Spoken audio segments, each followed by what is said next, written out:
কয়টা প্রশ্ন করার আছে। ধুর তোর ব্যাঙের প্রশ্ন। বলতো কোন জিনিস মানুষ রাত্রেবেলা বন্ধ করে রাখে আর দিনের বেলা খোলা রাখে? কি রে? চোখ। আর বলতো কোন জিনিস বাতাস খেয়ে বড় হয়? কি? বেলুন। আর বলতো কোন জিনিস দুইজন ছাড়া একা খাওয়া যায় না? কোন জিনিস? চুমু। আর বলতো একজন লোক ছাতা টুপি রেনকোট ছাড়াই বৃষ্টিতে ভিজছিল, তাও তার মাথার চুল একটাও ভিজেনি। বলতো কেন? কেন?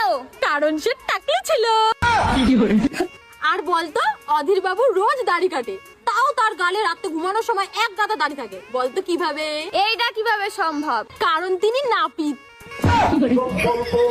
আর বলতো একটা বাড়িতে 5 বোন ছিল, একজন রান্না করছিল, একজন নাচ করছিল, একজন দাবা খেলছিল, আর একজন গান করছিল। তাহলে আরেকজন কি করছিল? কি করছিল? আরেকজন দাবা খেলছিল।